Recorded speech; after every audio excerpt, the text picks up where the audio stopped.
BSNL capable है कि इस देश में सबसे सस्ता 2G, 3G, 4G और फ्यूचर में 5G नेटवर्क सर्विस प्रोवाइड करने के लिए, फिर भी बीएसएनएल के साथ इस प्रकार का खिलवाड़ क्यों किया जा रहा है और 4G स्पेक्ट्रम क्यों नहीं बीएसएनएल को अलॉट किया गया और क्यों बीएसएनएल को घाटे में भेजा जा रहा है, उसके पीछे सबसे बड़ा रीजन हो सकता है कि इस देश के यशस्वी प्रधानमंत्री, इस देश के इकलौते सबसे ज्यादा ईमानदार प्रधानमंत्री का नजर जो है बीएसएनएल को बेचने की तरफ क्या पता होगा। जैसे पीएसयू कंपनी के बारे में ये बताए हैं, तो पीएसयू ही कंपनी था एयर इंडिया जिसको टाटा के हाथों बेच दिया गया। जियो शुरू किया फ्री से, 1 साल फ्री दिया, इसके बाद बढ़ाते गया, अभी उसने 25% बढ़ा दिया है। बीएसएनएल या कोई भी सरकारी कंपनी ऐसा नहीं कर सकता।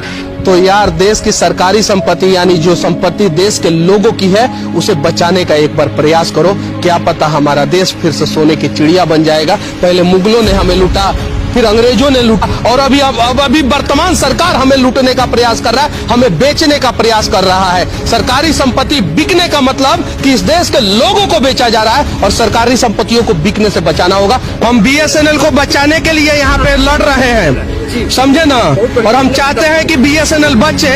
और हम भी बीएसएनएल का सिम ही यूज करते थे, संजोग से पूरा इंडिया घूमते हैं, नेटवर्क हर जगह नहीं आता है, इसलिए हमें दूसरा सिम लेना पड़ा है, पहला चीज। दूसरा चीज, हमें गर्व है कि जब इस देश में कोई टेलीकॉम कंपनी नहीं था तो बीएसएनएल था। और आज सरकार के एक ऐसे नीति को आपने स्पष्ट कर दिया कि सरकार ने प्राइवेट को स्पेक्ट्रम अलॉट कर दिया, बीएसएनएल को नहीं किया। ये देश के लोगों को जानना चाहिए कि नहीं जानना चाहिए। देश का भविष्य यहाँ पे बचाया जा रहा है। एक पौधा को 4, 5, 10 आदमी मिलकर लगा रहे हैं। अभी हम बीएसएनएल के ऑफिस में हैं और ये महारत्न कंपनी है। क्या नाम है सर आपका? मेरा नाम प्रकाश आदित्य है।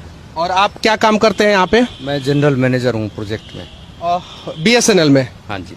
बीएसएनएल के जनरल मैनेजर हमको मिल गए हैं। देखिए ब्रेकिंग न्यूज हम दिखा रहे हैं और जनरल मैनेजर साहब पेड़ लगा रहे हैं और बीएसएनएल 7,000 करोड़ रुपया हर साल घाटे में चल रहा है। अच्छा, पहला सवाल हम आपसे पूछना चाहते हैं मैनेजर साहब, इतने लोग मिलकर ये क्या कर रहे हैं?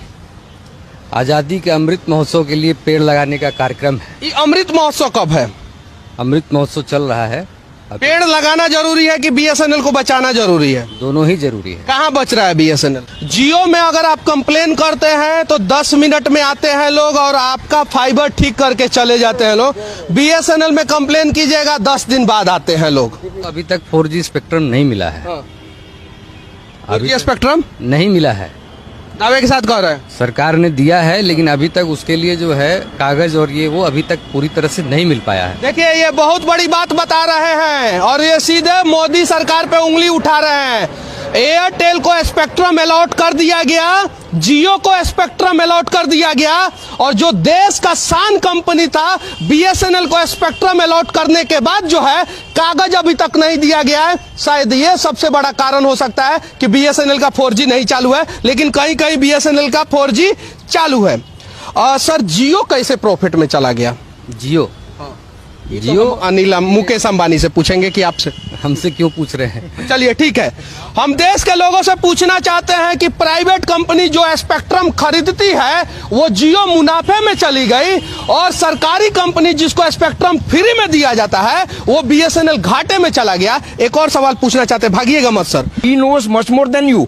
20 साल का एक्सपीरियंस है उनका, डायरेक्ट एक्सपीरियंस। अरे उनको इतना सुनिए उनको इतना नॉलेज है, सुनिए उनको इतना नॉलेज है फिर भी बीएसएनएल घाटे में क्यों चला गया?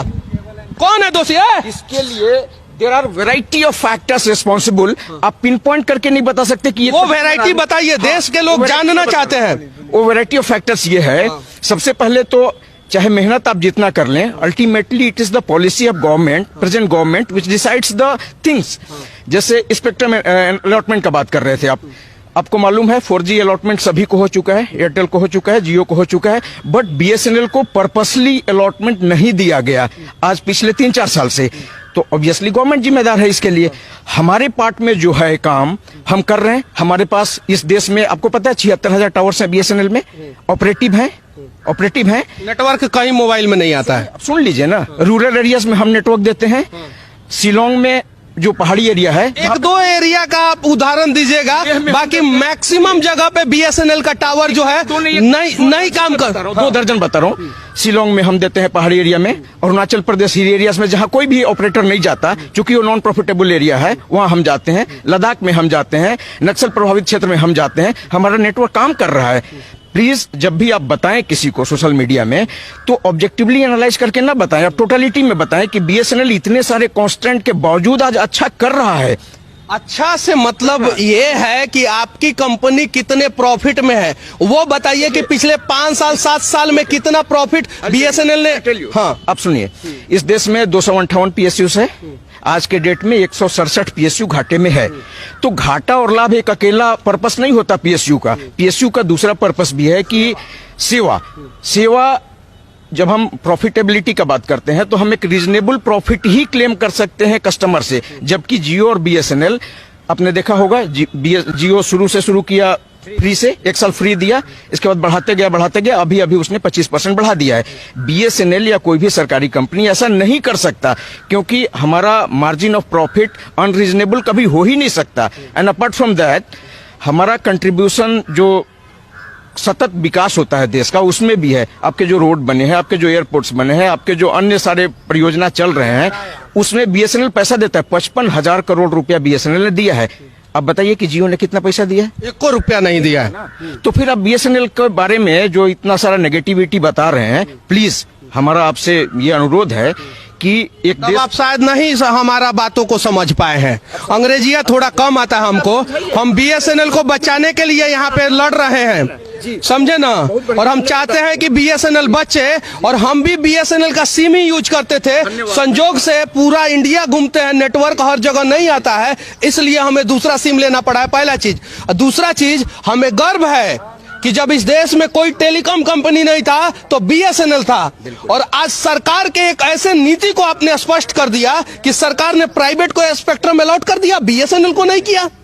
ये देश के लोगों को जानना चाहिए कि नहीं जानना चाहिए? मेरा क्वेश्चन करने का थोड़ा तरीका एग्रेसिव होता है, लेकिन मैं आपसे सवाल नहीं कर रहा हूं, वो सिस्टम से सवाल कर रहा हूं, उस कुर्सी से सवाल कर रहा हूं जिस कुर्सी और सिस्टम ने बीएसएनएल को बर्बाद कर दिया, इतनी बड़ी महारत्न नवरत्न कंपनी को बर्बाद कर दिया। कि हम जो काम करते हैं ना, हमारा एक रूल होता है, हम उसका पेपर एक्शन करते हैं। जैसे बीएसएनएल का सिम लेना हो, आपका सब कुछ देखा जाएगा, आपका आधार कार्ड देखा जाएगा, आपका रेजिडेंशियल एड्रेस देखा जाएगा। लेकिन अगर आप जियो का सिम लेना है, पान दुकान से आप ले लीजिए। अच्छा, पान दुकान से अगर आप ले सकते हैं तो एक पाकिस्तान का भी आदमी ले सकता है। तो जियो का सिम एक पाकिस्तानी ले सकता है आराम से, एक ही आधार कार्ड पे कई ले सकते हैं। लेकिन बीएसएनएल का सिम आप ऐसे नहीं ले सकते। आतंकवादी कैसे जम्मू कश्मीर में ले लेते हैं फिर बीएसएनएल का सिम? आप ये समझिए कि जो सिक्योरिटी है देश का, उसमें भी कंट्रीब्यूट कर रहा है बीएसएनएल में। सर, देश को बचाने की जिम्मेवारी आपके और हम जैसे युवाओं के कंधे पे है।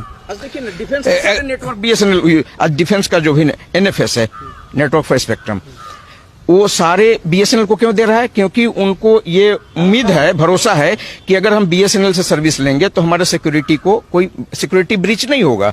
तो जरा सोचिए, बीएसएनएल का सिक्योरिटी ब्रीच नहीं हो सकता है।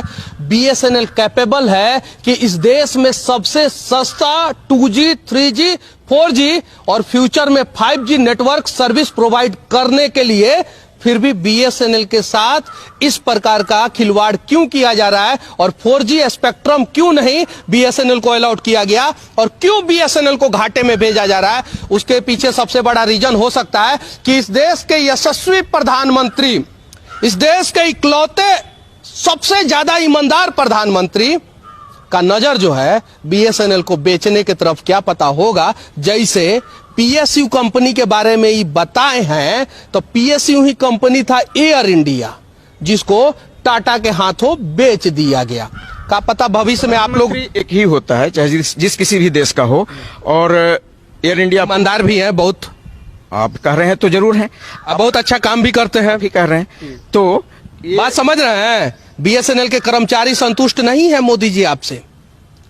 बीएसएनएल कर्मचारी इसलिए नहीं हमको सैलरी मिलता है कि मोदी जी से संतुष्ट हों या आपको संतुष्ट करें। हमको सैलरी हमारे काम का मिलता है। आपको मालूम है, हम सब छुट्टी का दिन है, जीएम साहब ने सुबह एक आदेश किया और हम सब हाजिर हैं। जितने भी बुद्धिजीवी हैं, वो जितनी भी सरकारी संपत्तियां सरकार के बाप का नहीं होता है, वो इस देश के लोगों का होता है। और हम अपनी संपत्तियों को बचाने के लिए कम से कम निष्पक्ष होके आवाज उठाएंगे।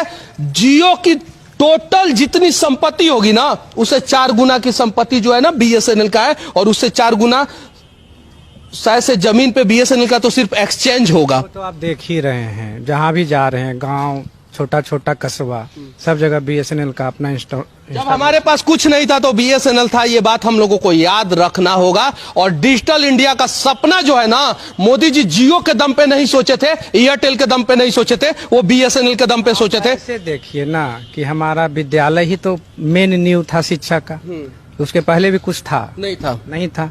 उसी तरह ये है, सेवा के लिए तो सरकारी संस्था ही है। चलिए, आप लोग पेड़ लगा रहे थे, उससे हमें कोई नाराजगी नहीं है, हमें नाराजगी है सिस्टम से। और आप लोग अच्छा काम कर रहे हैं, बीएसएनएल को बचाने के अलावा देश को बचाने के लिए, एनवायरनमेंट को बचाने के लिए भी काम कर रहे हैं। लेकिन हमारा फर्ज बनता है कि हम थोड़े कड़वे सवाल पूछें, और ताकि जो है आप लोग भी कड़वे जवाब दें और देश के लोग जो हैं रियलिटी को देखें। यार, कन्याकुमारी से लेके कश्मीर तक और गुजरात के कच्छ से लेकर अरुणाचल प्रदेश के ईटानगर तक, आप इस देश के किसी भी कोने के हो या अंडमान लक्षद्वीप के हो, तो यार देश की सरकारी संपत्ति यानी जो संपत्ति देश के लोगों की है उसे बचाने का एक बार प्रयास करो। क्या पता हमारा देश फिर से सोने की चिड़िया बन जाएगा। पहले मुगलों ने हमें लूटा, फिर अंग्रेजों ने लूटा, फिर कांग्रेसियों ने लूटा, और अभी वर्तमान सरकार हमें लूटने का प्रयास कर रहा है, हमें बेचने का प्रयास कर रहा है। सरकारी संपत्ति बिकने का मतलब कि इस देश के लोगों को बेचा जा रहा है, और सरकारी संपत्तियों को बिकने से बचाना होगा। बाकी आप लोग जो है इतने बारीकी तरीके से बिना गुस्सा हुए सवालों का जवाब दिए, इसके लिए सिर्फ मैं एक ही शब्द कहूंगा, जय हिंद सर, सभी को। और जहां भी जरूरत पड़ेगा, हम जैसे लोग जो है बीएसएनएल और सरकारी संपत्तियों को बचाने के लिए आप लोगों के साथ लड़ने के लिए तैयार है सर।